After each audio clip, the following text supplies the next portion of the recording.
बेटा सह लो थोड़ा, ये बारिश जल्दी रुक जाएगी। काश माँ के पास इतना जोर होता कि तुमको किसी अच्छे घर में छुपा देती।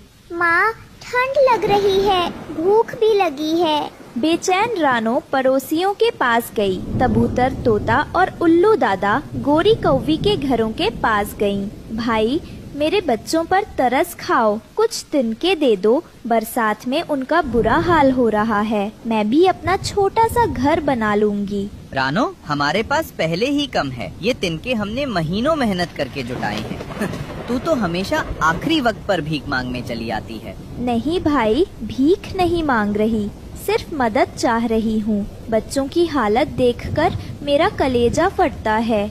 देख रानो, हर किसी को अपना घर खुद बनाना पड़ता है। तूने पहले से क्यों इंतजाम नहीं किया? अब मुझे मत परेशान कर। रानो की आंखों में आंसू भर आए। वो चुपचाप वहाँ से चली गई। इसके बाद वो तोते के घर पहुँची। तोते का घर रंगीन फूलों और तिनकों से सजा था। उसके परिवार के पास सब कुछ था। तोता भाई, जरा मेरी मदद करो, कुछ तिनके दे दो, मेरे बच्चों की जान पर बनी है। अरे रानो, तू हर बार यही राग अलापती है। हम सब ने मेहनत की है, तू क्यों नहीं करती? दिन भर बस दूसरों से उम्मीद लगाए रहती है। मैंने कोशिश की थी भाई, मगर तूफान ने सब उड़ा दिया। बच्चों को बचाने के लिए खुद भीग गई। अब तेरे सामने हाथ फैलाया है। तू बस बहाने बनाती है। मेहनत करने वाले को ही फल मिलता है। जा, हमें तेरा बोझ मत बना। तोते की बातें रानो को भीतर तक चुभ गई। वो सिर झुकाकर आगे बढ़ गई। अब वो जंगल के सबसे समझदार माने जाने वाले उल्लू दादा के घर पहुंची। दिल में उम्मीद थी कि शायद वे कुछ मदद करेंगे। उल्लू दादा, आप तो सबसे बड़े और समझदार हैं। मेरे बच्चों को बचा लीजिए, थोड़ा सा तिनका दे दीजिए। मैं बस उन्हें ठंड से बचाना चाहती हूँ। रानो, मैंने तुझे कई बार समझाया है कि वक्त रहते तैयारी करनी चाहिए। ये बरसात तो हर साल आती है। अगर तू समय पर घर बना लेती तो आज यूँ दर दर न भटकती।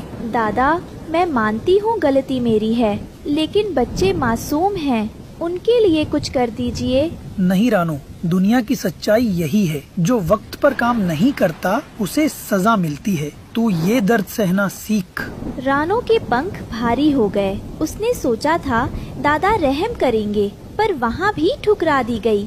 थकी टूटी हुई रानो अब आखिरी उम्मीद लेकर गोरी कोवी के घर पहुँची। गोरी कोवी के घर में रोशनी थी। गोरी बहन, मेरे बच्चों पर दया करो, बस कुछ तिनके दे दो। मैंने तो अब सब दरवाजे खटखटा लिए। अगर तू मदद कर देगी तो मेरे बच्चे बच जाएंगे। अरे वाह, आ गई मैडम, बंद करो ये रोना धोना। नहीं बहन, इस बार मामला बहुत अलग है। बच्चों की जान पर बनी है। जा रानो, अपने बच्चों के साथ कहीं छुप जा।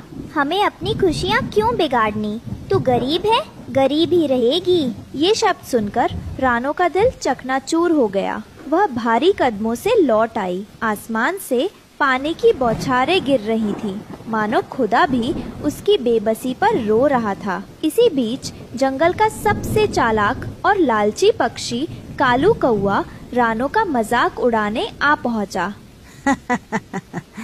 अरे रानो, तेरे तो हाल बुरे हैं। बच्चे ठंड से मर ही जाएंगे। एक काम कर, मेरे लिए थोड़ा दाना चुगलाया कर। मैं तुझे अपने घोंसले में बैठने दूंगा। कालू, तू मेरे दुख का मजाक मत उड़ा। भगवान देख रहा है सब। अगले दिन रानो जंगल में अकेली भटक रही थी। हर जगह पानी भरा था।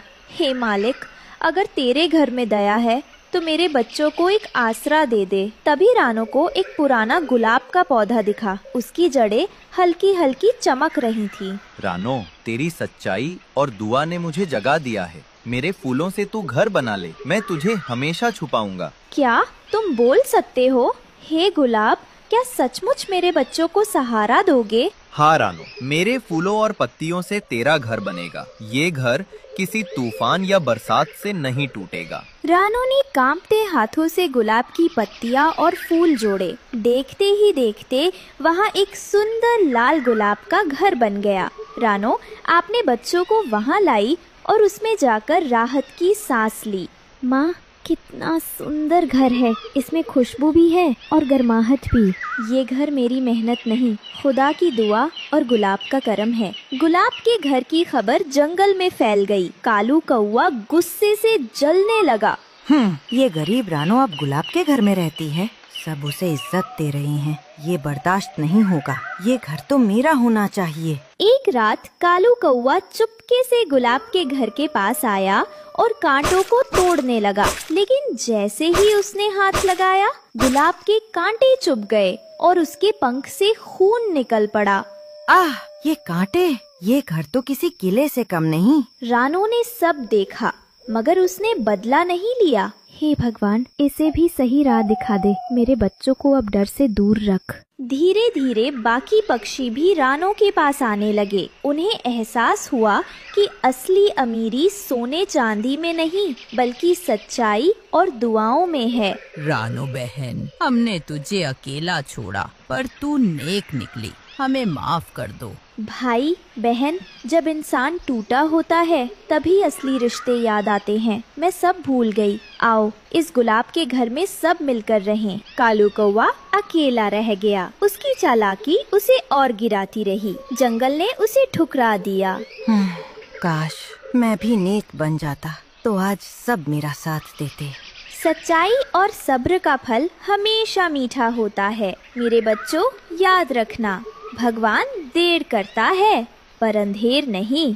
और इस तरह रानो चिड़िया का गुलाब का घर जंगल में उम्मीद, प्यार और दुआओं का घर बन गया।